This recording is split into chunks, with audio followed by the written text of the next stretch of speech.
Now, good evening, everybody. You are all incredibly welcome here this evening. So on behalf of the Little Museum of Dublin, our partners in Santa Rita Estate and the online fine wine shop, Bodega695, you're all incredibly welcome. We really do hope that you enjoy this evening's event and make yourselves comfortable. So last month, we met with some New World winemakers from Argentina and Chile, and today we're going to be visiting the Old World. So our host tonight is the wonderful John Wilson, the wine correspondent for the Irish Times and the author of Wilson on Wine. This evening, John is going to be joined with two lead exceptional winemakers to host a wine tasting and conversation. So John's guests this evening are going to be Charlotte Krajewski, who's the technical director of Clos Contagnac in France, and Carlos Delage, the export director within Cune in Spain. And to everyone who's joining us, thank you so much for taking the time. Please sit back, relax, enjoy your evening. And John, it's over to you. Thank you, Sarah. Good evening, everybody, and welcome. Thank you for joining us this evening. As Sarah said, it's brought to us by Bodega695, Ireland's premium wine shop online, and Santa Rita. Now, those of you who joined our last tasting will remember we took a virtual trip down to South America. This week, our visit is a little closer to home. We're going to France and to Spain, two of my favorite places. And I'm really itching to get there, but we may not be able to visit the countries yet, but we can still taste their wines and meet the people behind them. So I hope you all have your wines open, glasses at the ready, and possibly a few nibbles to provide soakage. I know you were supplied with a couple of suggested food matches, so let us know what you're eating either during the tasting or afterwards when we've finished. Feel free to ask questions. In fact, we encourage it. Comment as we go along, chat amongst yourselves, use the Q&A buttons down below, type in a question. I know both I and our winemakers will try to answer everything you throw at us. Winemakers love to hear the public and their opinions, so don't hold back, give them the good stuff, but also any comments, criticism you may have. So 3 very exciting wines to taste this evening, 2 from Spain and 1 from France. We have, as Sarah said, Carlos Delage and Charlotte Krajewski. We'll start off with Spain.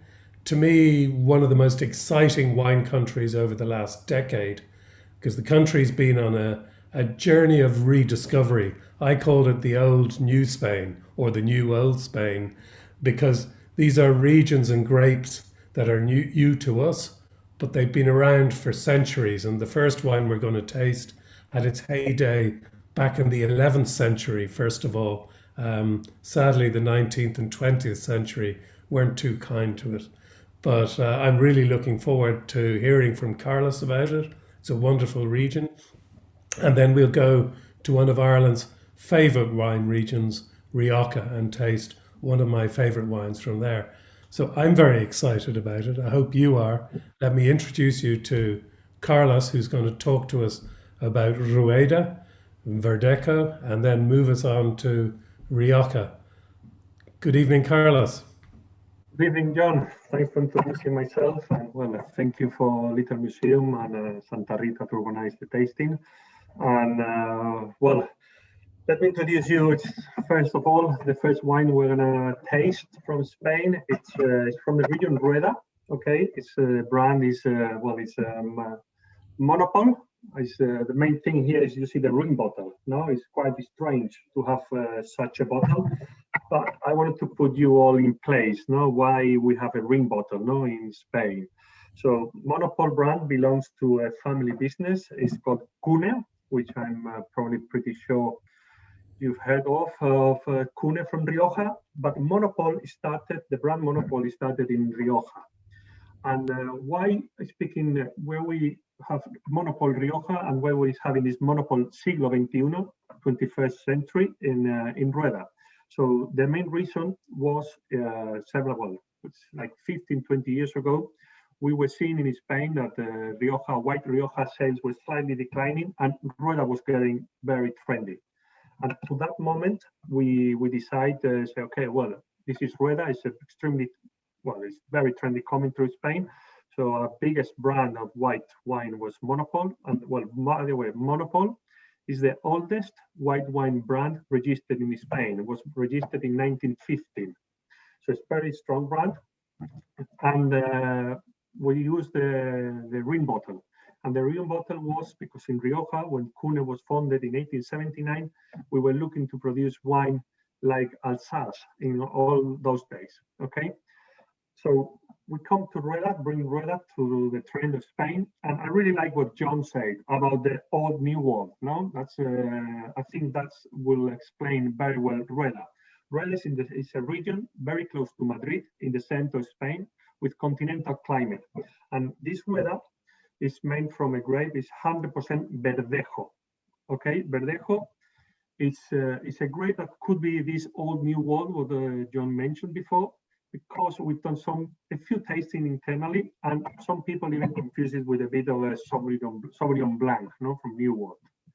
So this is a wine. It's alcoholic fermentation. It takes place in a stainless steel tank.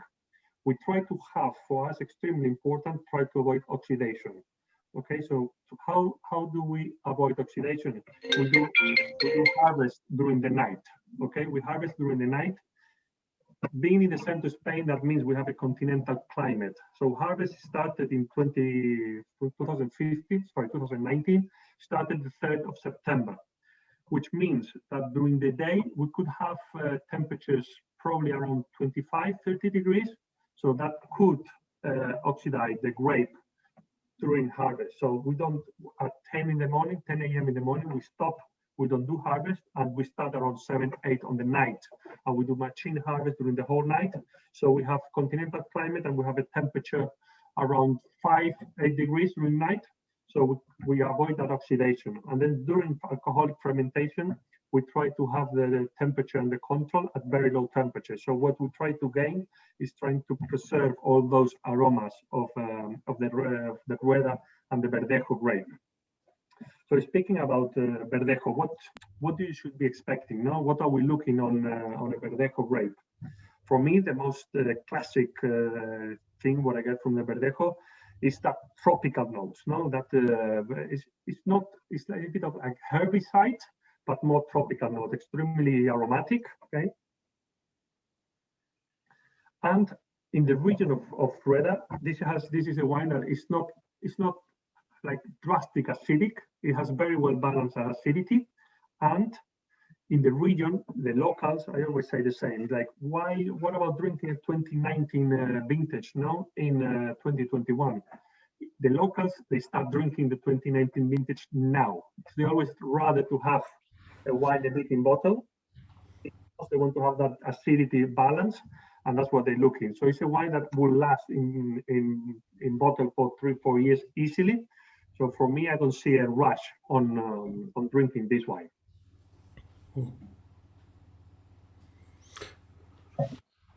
But Carlos, I always get, if I can interrupt for a second, for me it's like Sauvignon meets another grape variety, because you get those wonderful aromas as you would with a Sauvignon Blanc, but then at the same time there's a sort of a richness on the palate.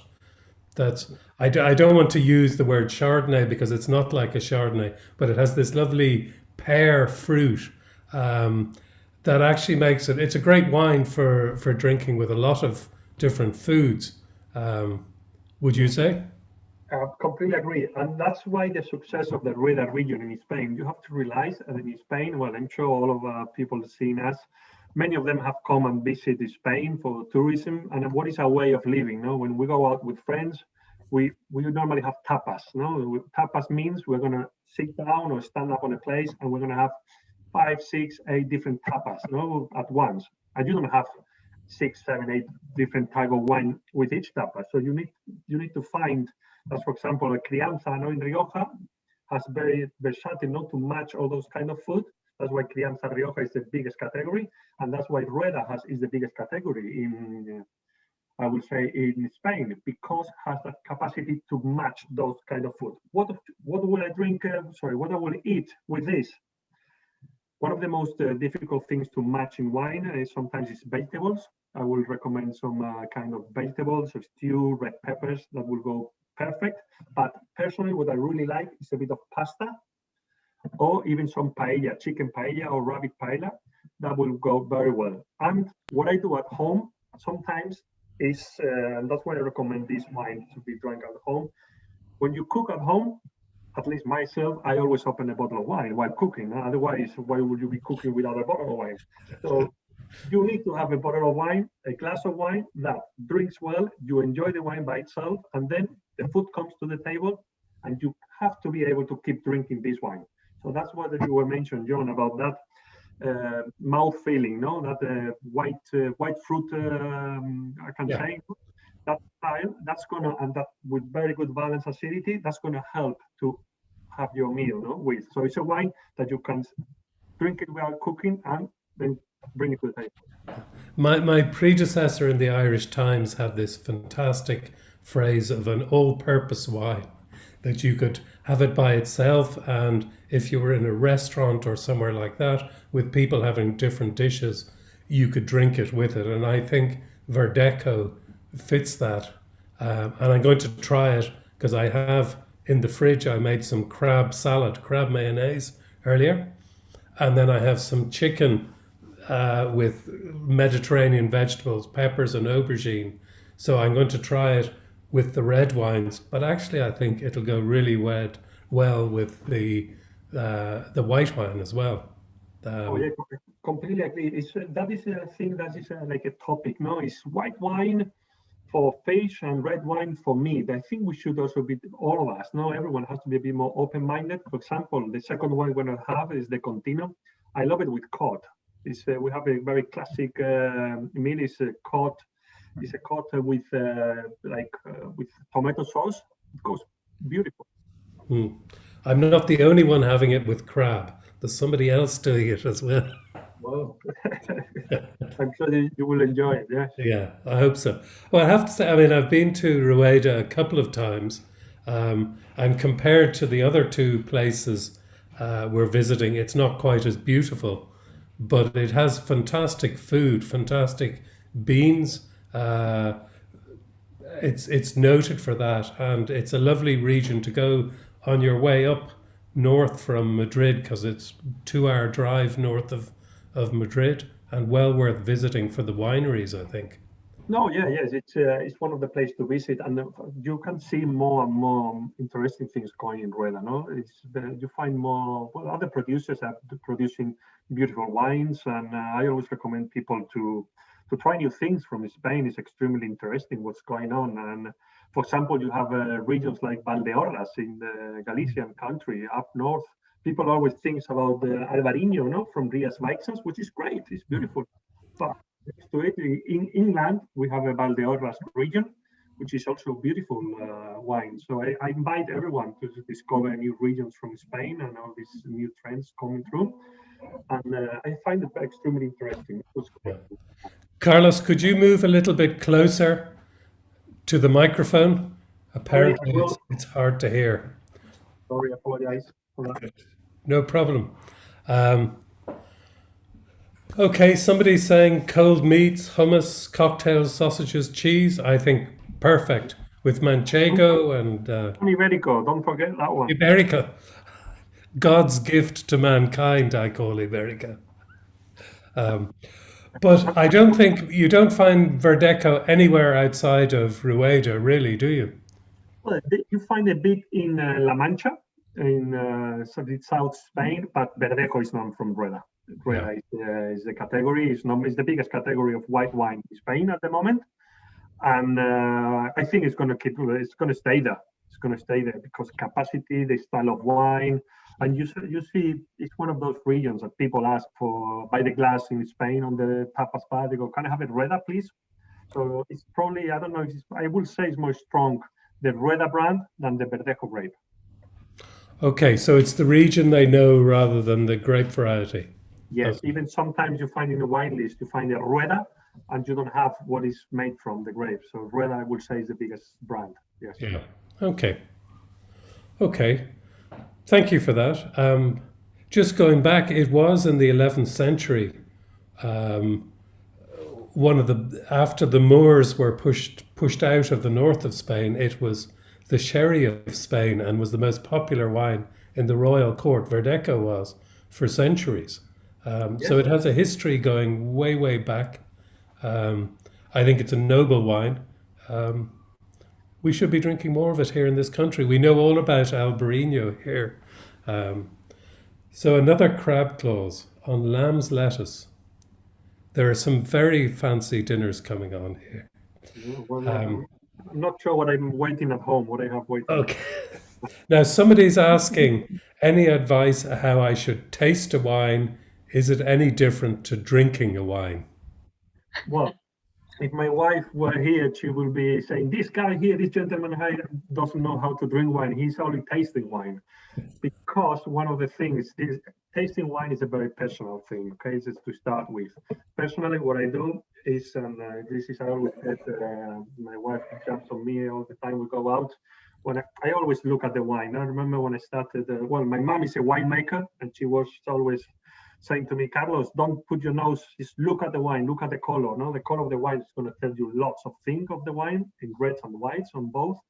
But what I always do, and that's how I personally I think, I don't know if Charlotte and yourself are going to agree with me, is how to get the most out of the wine. I'm going to do it. It's not going to try to be the most gentle as possible. But what I do is when I have the wine on my palate, on my mouth, I bring slightly down, my head, and I swallow a bit of air through my mouth.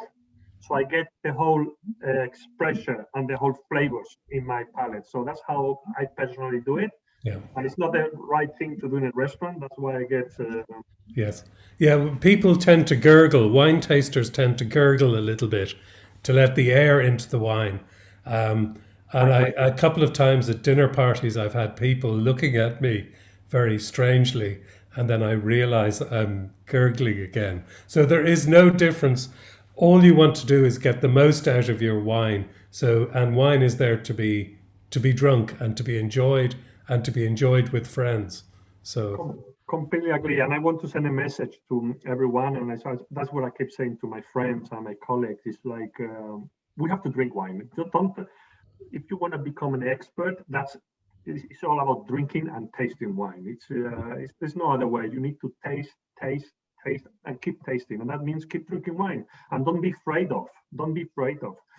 We are normal person, no, Charlotte? I think we are normal. We are not these knobs and put in your nose, and we don't look over the shoulders. We are all normal, like everyone is listening to us. So please drink wine, enjoy wine, and make it simple. Okay. One last question on Verdejo. It's not the same grape variety as Bordeaux, as grown in Portugal and Madeira. No, it's not. It's a bit, I would say, Verdejo, comparing with the Portuguese, with the Verdejo, ours is a bit more aromatic. And I would say probably the Portuguese is more citrus, more lemonish. Yeah. Could go. That's probably the main difference. We've done the tastings at home internally and in the company, and we see more aromatics and more floral touch and more fennel on the Verdejo. Okay. Let us move gently on to your red wine, which we go from Rueda, which a lot of people may have heard of, but not so much, to Rioja, which everybody in Ireland, we consume more Rioja per head of population than anywhere else in the world. So why do we do this, Carlos? Well, I think I always say, Contino. We're going to try now Contino Reserva 2016. Contino, belongs to Cune family also. And I always say the same. Well, Carlos, Cune is #1 brand in Spain. Okay, so we are a market leader in Spain. And people say, oh, Cune is such a strong brand. And I say, yeah, it's a strong brand, but the biggest brand we have in our label is Rioja. No, and I keep saying that. I keep saying that to the family, to our CEO, and the biggest brand we have is Rioja. And you, the Irish, you drink lots of Rioja. And please keep doing that. Don't stop it. And let's go to Contino. If you've seen Contino, Contino, it's a bit. For me, it's a bit of it's on my soul. No, I've been working for the company for 7 years now, And Contino is a place that if you have a problem, you should go there and you will forgive all the problem. It's a bit like a paradise, no, in the middle of Rioja. Contino, with all respect from France and from Bordeaux, we copied them. We were the first chateau, no, the first chateau concept in Rioja. So this is the first single vineyard in Rioja. We were founded in 1973, and the first vintage was 1974. So through those days until 1994, we only produced one wine, and now we produce several others. No, with a bit inside of a single vineyard, we produce different plots. And the wine we're drinking now is Contino Reserva 2016. Contino Reserva means the vineyard is 62 hectares, and this is 85% of the production. So this is the bread and butter, the soul of the wine. And Contino, if you look, if you've seen the label, on the top of the label, we have a saint. Okay, it's Saint Gregory. Saint Gregory is the saint of agronomist, of agriculture in Spain, and below that it says single vineyard. So we've had this is a bit of story. You were not allowed to put single vineyard in a label until last year, more or less, with the new Consejo Regulador legislation, because now they're trying to push this side, and we're extremely proud to be the first one, to launch this trend about plots and single vineyard and so on. So this is a wine that actually, I could be telling you, this is quite a bit of tricky one. No, this is a one that could be a Gran Reserva by law. This is a one that spends over 2 years in barrel, and then we keep it in bottle for another year and a half or so. And could you talk to us a little bit about the different gradations of Rioja? I mean, you have Joven, which I happen to be very fond of, if it's good. You have Crianza, you have Reserva, you have Gran Reserva, and then you have all these new kids doing weird stuff. But here we tend to drink Reserva, which I think is quite a smart choice, actually. Yeah. What does it mean, Reserva, Crianza, Gran Reserva? Well, Crianza, Reserva, and Gran Reserva, the real meaning is age. It's the difference between age in barrel and in bottle. Okay, a Joven doesn't need any oak any time in barrel, but you can have it in barrel and put a Joven and do whatever you want. That's a bit like do whatever you want for the wine on a Joven. Crianza means a minimum of 12 months in oak. Okay, Reserva means from a total of 3 years, okay, minimum 12 months in oak and 6 months in bottle. And Gran Reserva, from a total of 5 years, has to be minimum 3 years in oak. Well, I always say to people that the difference, Rioja you get, it's ready to drink off the shelf. And the difference between that and the wine Charlotte's going to try and sell us in a minute is Rioja is barrel aged, bottle aged, ready to drink when you buy it off the shelf, which is a huge advantage, I think. Yes, well, that's I always say I invite everyone to come and visit us in Rioja. And I say always the same to the people, say, what is this? And they see lots of barrels and lots of bottles. Because we keep the wine waiting for them to be drunk and to be aged. And people say, well, Carlos, this is wine, this is barrels, this is bottles. So lots of bottles. We have, imagine, a Gran Reserva we are selling from Contino 2011. We are in 2021. And talk to me a little bit about the grape varieties in this. Well, the grape variety mainly here is Tempranillo. Okay, it's Tempranillo. And it has a bit of Graciano, minimum 10% of Graciano. Graciano is a grape is extremely difficult for anyone that speaks well or knows a bit of Spanish. Gracias, it's thank you, no? So gracias, no, is no thank you. Because in the old days, it was such a difficult and a rustic grape to make a wine 100% from that people call it gracias, no. So people used to hide this Graciano with the Tempranillo because they couldn't sell it to the winery. So the growers will sell it to the wineries or cooperative, and they used to hide this Graciano. And we are very proud of the Graciano. We were also the first company, the first winery to produce. I invite you all to also to give it a go to 100% Graciano. We produce around 3,000 bottles, and it's a very, very interesting wine. That's that's why I say Graciano is the soul, and it has a bit of Garnacha and Mazuelo also for the blend. So this is Mazuelo and Graciano is going to help the wine to live long in bottle. So this is a wine. If anyone likes to collect wine, also keep the wine because it ages beautifully. Okay, it's a wine that is going to age 15, 20 years with no problem at all. Okay? Well, I have to admit, I have some bottles in my cellar of this. It's one of my favorite Riojas. And you are in, can you explain to people Rioja Alta, Rioja Alavesa, Rioja Oriental, as we now call it? Yeah, well, Rioja Alta and Rioja Alavesa, we can say very easy ways. They're like the premium side of Rioja Alta and Alavesa. Mainly you find bush vines, okay? All Cune grapes are sourced for Rioja Alta, and Contino is in Rioja Alavesa. It's single vineyard inside Rioja Alavesa, all bush vines. The oldest vines were planted in 1924 or something like that, so extremely old vines. And the youngest one were planted in the late 80s. So minimum age of the vines is from the late 80s. So we're speaking of around 30 odd years, the youngest ones. And then we have Rioja Oriental, what John mentioned. We also call it Rioja Baja. And that is where we find the biggest cooperatives. We have younger vines and so on. So that's probably, we can say, is more volume approach.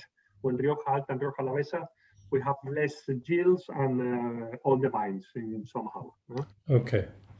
And I mean, we can talk a little, what fruits should we find in this Rioja? I always think with good Tempranillo, you get nice acidity, so it's always fresh. So you want another sip, and another glass.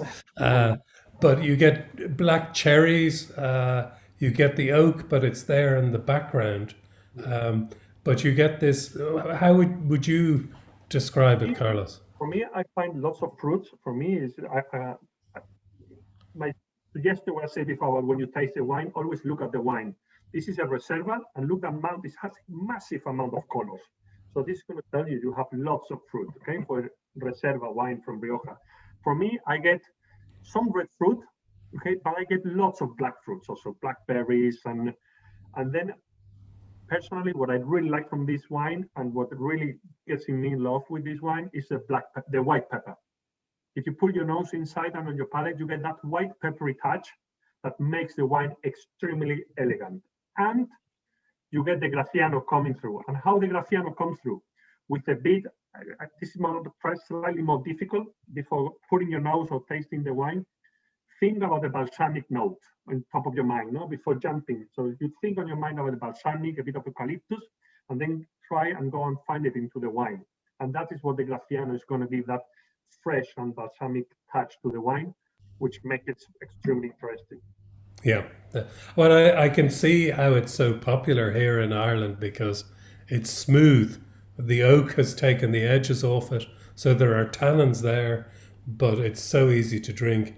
And I cannot pick up a glass of Rioja without thinking of lamb. Yes, lamb chops. Lamb chops, cordero, chuletas. Exactly. Yeah, that's anything for me. Anything on the barbecue, with that smokiness from the barbecue, also it helps lots to match that oak touch of the wine.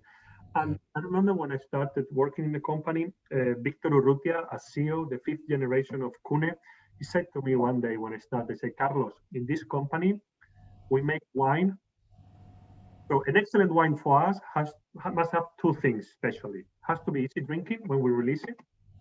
You cannot have a difficult time with the wine. It has to be easy drinking. That's what you were mentioned. And at the same time, must age 15, 20 years minimum. And that's an excellent wine. It has to be easy drinking when you release it and has to be able to age. And this is what we find here. Okay. Anyone, any questions before we move from Spain and Rioja, which is not that far and has long connections with Bordeaux, before we move up there? Yeah, lots of connections. Yes. Charlotte, you teach us how to age the wine in barrel. Thank you very much. Okay, so shall we move on to Charlotte, who is in Kraevsky, who's in Bordeaux, not just Bordeaux, but Saint-Emilion. Not just Saint-Emilion, but we have a Saint-Emilion Grand Cru here to taste. Um, Again, it's one of those wines that Irish people love. I suspect when I worked in the wine business earlier, it was the businessman's wine was Saint-Emilion Grand Cru. That's what they wanted because that was it. Um, but I happen to know you produce one of the best ones. Could you introduce us to Bordeaux first, and then take us to Saint-Emilion, and then take us to Clos Cantenac? Wow, Bordeaux is a huge topic to introduce on, or huge region to introduce on its own. But I'm sure many of, not all of you have heard about it and know the region pretty well, either from drinking the wines or having gone there on holidays, vacations, little weekend trips away. But Bordeaux has a long-standing history with the UK, and it was really the port of Bordeaux which made which was such an easy export route to the UK. And one of the reasons why Bordeaux wines became so famous and so big so early on. That being said, the terroir in Bordeaux is just completely unique and spectacular as well. And the river really divides Bordeaux. You have the left bank and the right bank of Bordeaux. And they're very different in terms of climate and soils, terroir. The right bank is where we are in Saint-Emilion, Pomerol, you have the Entre de Mer, but the right bank is, the Entre de Mer is between the two. But the right bank really is much more clay-based soils and really known for our Merlot dominant wines, whereas the left bank is much more gravel and slightly warmer. And there we have more Cabernet Sauvignon, Cabernet Franc based wines. And Saint-Emilion is a beautiful little village, absolutely stunning. And it is, it has the hillside, and at the very top of the hills, that's where we have some of the best properties, sort of coming down with a limestone plateau. And then you slowly get down towards the river, the Dordogne, and that's where you have some more sandy-based soils and clay-based soils along that riverbed as well. So for such a small region, it actually has a very diverse soil portfolio. And because of that, you make some in any given vintage, you can still have a lot of different qualities of wine coming through from it. And so we're actually based. Does Clos Cantenac have a different various soils, or are they all of one? We're actually based quite close to the river on the lowest slopes of Saint-Emilion, closer to the Libourne side, if anybody knows it. And even amongst we are 6 hectares in total. And we have 6 different vineyard sites, all probably within kilometers radius of each other. And even within that small change, we really can see coming from the river, going slightly more inland and slightly towards the plateau of Saint-Emilion as well, how much the soil really does change. So it's a very interesting area to work in. Yeah. So you would be 90% Merlot? We have some young Cabernet Franc plantations coming in now. Because of the change in climate, we are seeing more and more people planting Cabernet Franc, a little bit of Cabernet Sauvignon as well on the right bank of Bordeaux, which has changed a little bit over the last few years. Of course, there are some famous chateaus, Cheval Blanc, for example, which is predominantly Cabernet Franc, but you are seeing more and more Cabernet Franc starting to emerge on the right bank. But as it stands, and this wine is a very good example, we are here, we sit at roughly, I think it's 90% Merlot, 5% Cabernet Franc, and 5% Cabernet Sauvignon. Okay. Now, the last time, I'm not sure that some of the people were at the previous tasting where we tasted a Carmenere. You've no Carmenere hanging around. It's a very traditional grape from Bordeaux, but it's very, very difficult to find in Bordeaux nowadays. Honestly, I couldn't even name. I'm sure I could have. I really sat down and thought about it, but it's something that you really don't see very often in Bordeaux anymore. The three main varieties that people really talk about are Merlot, Cabernet Franc, and Cabernet Sauvignon. Those changing in percentage given whereabouts you are located within Bordeaux, and then maybe a little bit of Malbec and a little bit of Petit Verdot as well. So, and Saint-Emilion being further inland would be warmer than the Medoc, generally speaking. Yes.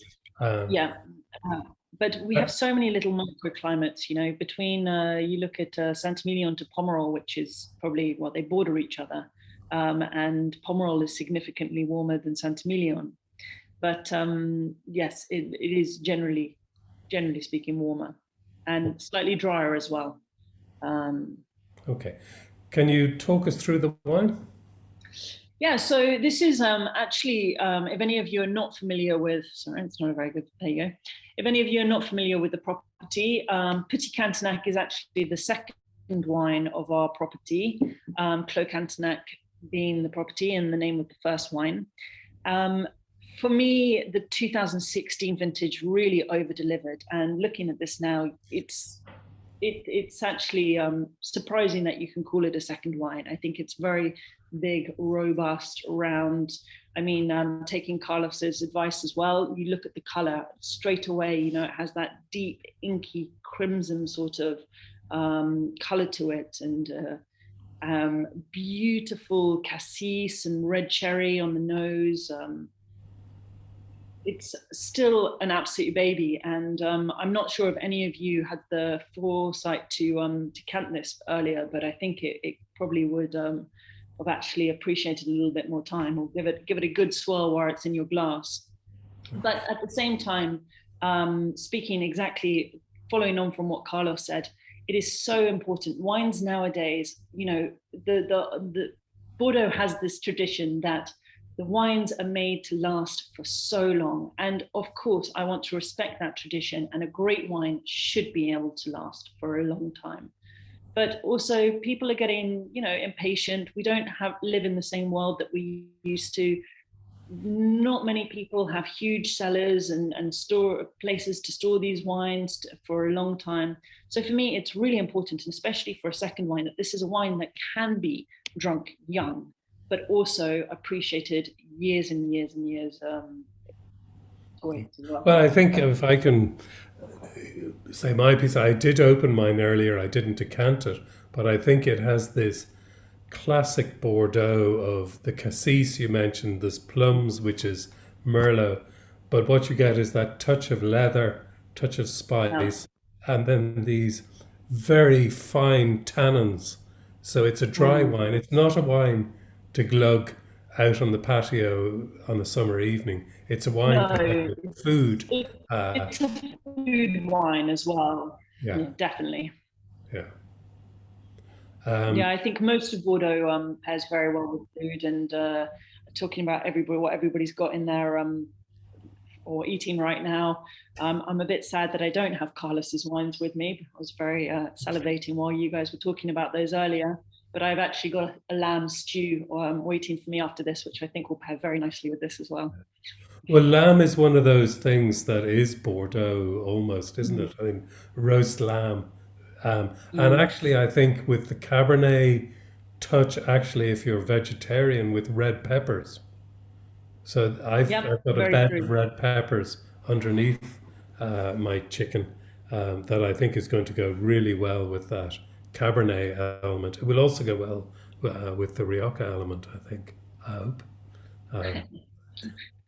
But so what would a classic, you're sitting in the beautiful village, and I should say to people, I think there's a huge interest in tourism.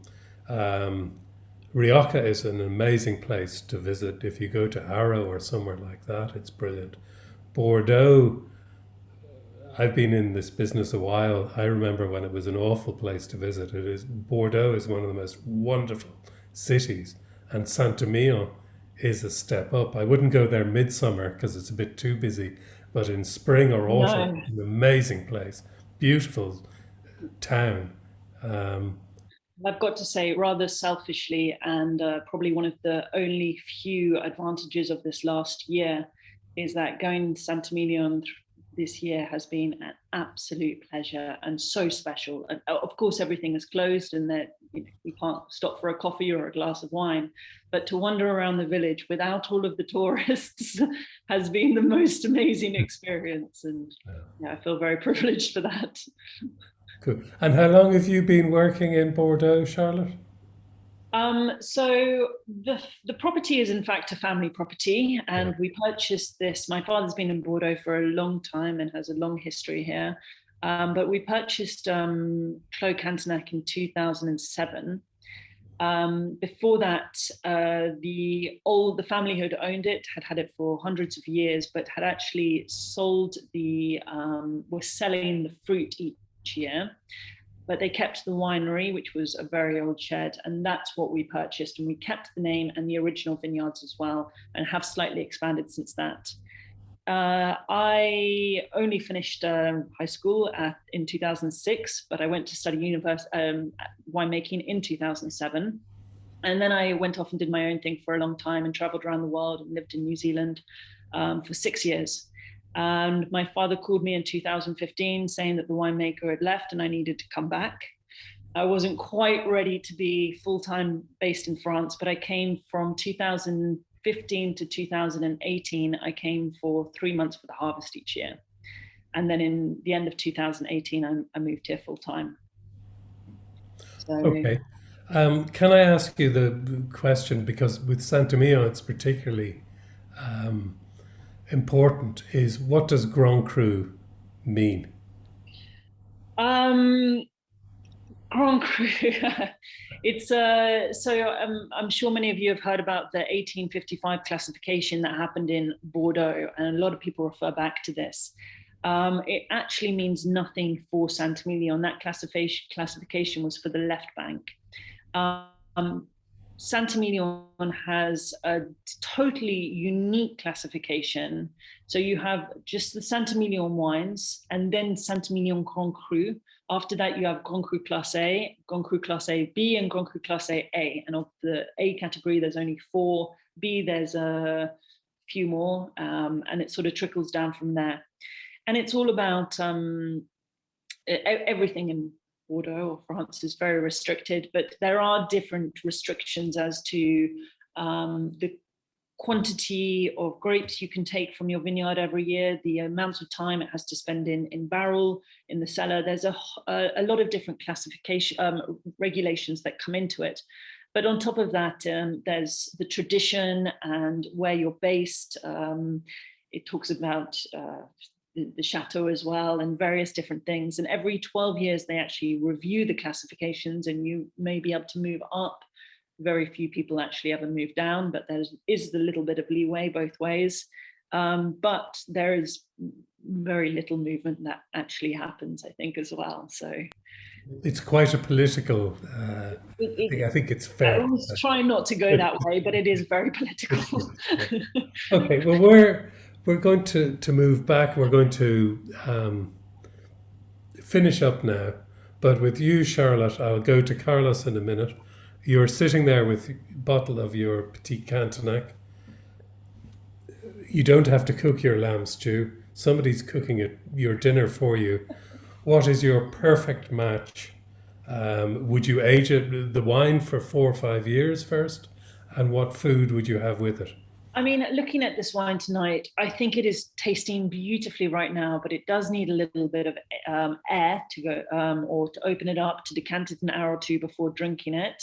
For me, this is still a baby though. This will age easily for another 5 years and probably much longer. This is why I always advise people to buy a case. That way, every couple of years, you can open a bottle, and if it's good, you open another one or you leave it. So, but for me, I think of Bordeaux. It's a côte de boeuf on the barbecue, or some duck breast. Definitely red meat based. But I mean, it's a versatile wine. The tannins are quite soft still. It's play with it. Somebody said, why stop at one case? I think it's probably, Case of 12. Case of 12. yes. Well, So yeah. now, can we go back to Carlos? I'm not sure about the technicalities here. Carlos, you are similarly sitting there, and it's your last meal or your perfect meal. What are you going to have with your Contino Reserva? Personally, I'm very simple in business. Lamb chops, barbecue with the leftovers for the pruning from the vineyards. Mm-hmm. That's how we do it in Rioja, and I don't get tired of that. I don't get tired of that. And when you go to Rioja, have the chance to eat lamb chops, please do not use fork and knife. Use your hands. Taste them. Taste. Okay. So we're drawing to a close. If you have questions for either of the producers, put them in now. If you've questions about food and wine matching or tourism, I just mentioned going to Rioja. Rioja is now a fantastic place to visit. Do you accept visitors in Cune? Oh yes, of course. Yes, yes. We have a whole team dedicated to that. We have around, I think it's 9, 10 people working on the visitors team, and we open doors and we welcome everyone. And it's people say it's always to me, Carlos, the wine tastes better here. It's like no, it's like you're enjoying your time. It's exactly the same wine, no? You have in Ireland that you have in Rioja, exactly the same. And but I always say people come over here, and it's the best way, to try to get and learn about wine. It's extremely fun. In Rioja, the living there is about tapas bar, tapas restaurants, hundreds of wines, and to taste and enjoy. So please welcome. So I think probably what we need to do for the next little museum tasting is fly into Bordeaux, the airport there. We can take a little trip up to Saint-Emilion, which is only a short way away, and then take a train, a slow train, down to Arro or somewhere like that in Rioja. It's only a couple of hours drive really into Rioja. Absolutely. It's you get a minibus or a small van. Yeah. I'm not driving. Yeah, that's, yeah. I think we can see this happening. It's easier than the south of America, which we were talking about a couple of weeks ago. Well, speaking on behalf of the museum, we would love the opportunity. And I see Jackie wrote in saying, once we can fly, we will come. And I think that that's all right. It's quite lovely from our perspective. John, if you're happy, we might do a poll and get some feedback on how everyone has enjoyed the wine this evening. Yes. Well, we might do, can you vote for your favorite wine? You can. So your options are up on screen now. And can they do like an Irish single transferable vote here? I think it's just a straightforward one choice. One choice. So we'll leave people voting for a moment. Yeah. But I have a question, if you don't mind. One of the things that I've loved about getting the opportunity to meet a number of the winemakers in this tasting over the last couple of weeks, and Charlotte and Carlos, sincerely, thank you both so much. The passion and the love of your work is so constantly evident, and it's such a lovely thing to watch. And we kind of hear this idea of talking about family wineries and kind of them being family businesses quite a lot. And as someone who knows very little about the industry, is that to do with the labor of love, or is that just the way organizations? Personally, I think it is a labor of love. Everybody who hasn't been in the wine industry has this idea that we wander through the vineyards in drinking wine and sitting out looking at watching the grapes grow. It's actually very hard work, and unless you've grown up in the wine industry or with parents to seeing how hard they are working and seeing the long hours they put in the rain and the sun, in the middle of harvest when you're not getting back into the middle of the night and waking up at the crack of dawn. It's hard to come into that sort of industry as a complete outsider. Of course, I know plenty of people who have, but it's a passion. I've also seen plenty of people come into the industry thinking it's something that it's not, and that they're going to sit around drinking wine all day and walking through vineyards, which you do occasionally, but it has to be a labor of love. And I think growing up in that, seeing people surrounded by that passion as well, and the dedication, the long hours they put into it, I think it's a very good starting point. Obviously, Carlos, your mother was a winemaker, so yeah. Well, mom is a winemaker. My grandfather started the business in Jerez, in Sherry, South Spain. But I do my living in Rioja, so I still like what you were, Charlotte, in New Zealand. I'm around Rioja. I work in England. I grew up with wines. I grew up between sherry. Probably had my first glass of sherry probably too early. And but I'm a wine lover. I don't see myself working, I don't know, in the car industry or any other industry. And I'm extremely lucky. And well, my wife is not lucky at all, because I love what I do, and I don't care spending hours traveling around the world, tasting wine, spending lots of my money, my pocket money, into wine. fine. And but I love it. And I get paid for. So thank you. I think the best advice I ever got when I joined the wine trade many years ago was somebody said to me, John, you'll never earn much money, but you will meet the nicest possible people doing it. And I think that's absolutely right. Wherever I go as a journalist, you meet these amazing people, winemakers who are passionate about what they do, but they also have an outlook on life that is more relaxed. They love wine, they love food, they love gardening, they love everything to do with wine. So I'm never sad at the choice I made. I completely agree. And what can we say, no, Charlotte? This is our way of living, and hopefully it's going to be like this forever. But I want to take the chance to answer a question. They were asking how important is the glass that you use for different wines, and that will be a tremendous. We've done it internally in the company. It's extremely interesting. Use one bottle of wine and I don't know, X amount of glasses. Same wine, X amount of glasses, and you will see how different the wine tastes. Extremely interesting. And the glass of the wine is extremely important.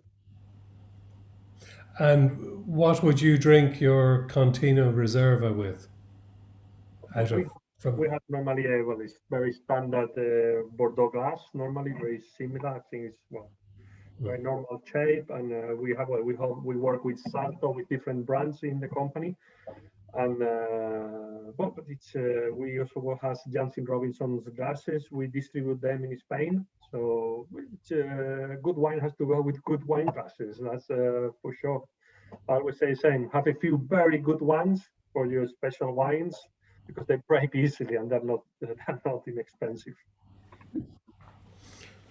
Great one. It's and I guess John, do you have any concluding questions?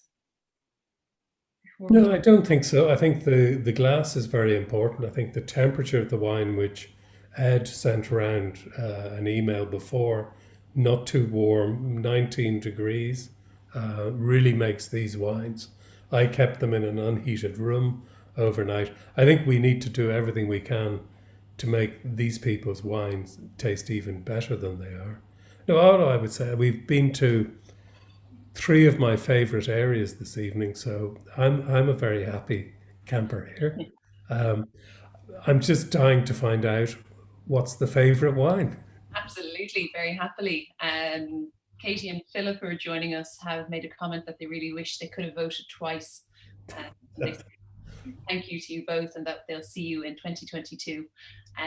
So then it was actually a close tie. We've got lots of great enthusiasm this evening. So I shall do the grand reveal. Nice and suspenseful. Oh. Oh, That was tight. We're living up to the Irish loving our Rioja. We certainly are. We certainly are. But then actually to ask that advice to people who've enjoyed the Rioja this evening and the Cantina, is there, what else should we be exploring? The three of you may have opinions. I walk into my local supermarket, I'm trying that bottle, but is there other grapes, other varieties? Well, I think always I say to people, I see somebody said Ribera del Duero, which is Tempranillo as well. I think the biggest piece of advice I would give is if you walk into your supermarket is don't buy cheap Rioja Reserva, because there is, and I won't mention names or anything like that, there's a lot of inexpensive Rioja Reserva.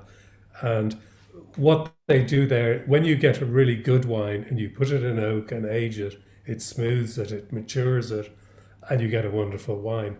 When you get a fairly dodgy wine and put it in dodgy oak barrels for a year or two, it doesn't get any better. It just gets worse and worse and worse. So I would say be prepared to pay for a little bit. Go up to that €15, go up to that €20.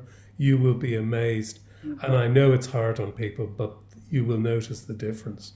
The same with Bordeaux. Yeah. Especially in Irish with the taxes of alcohol tax you have, that's fixed. It doesn't matter if you pay €7 or 20, the amount of taxes is exactly the same. So at least you're not paying, you don't buy a bottle of wine to pay taxes, you buy a bottle of wine to drink a liquid, to drink wine. So the value you get of a €7 is nothing. It's residual, VAT, taxes, everything. So when you go up to €20, the amount of value to the liquid that you're going to enjoy of a bottle of wine is exponential. So it's if you Google it in the internet, you see some charts of the value of taxes, wine glass, cost of everything, and then you need to see the value of the liquid, that you are going to drink, and it's exponential. So that's I completely agree with you on the 15-20 bracket. I think that's where you get the good value for money. Okay, that's really fascinating. So sincerely, this has been really informative, really educational, but really fun way to spend a bit of time this evening. So sincerely to the three of you, thank you so much for taking the time. And what I'm going away with is invest in your wine and buy the case. Always buy the case.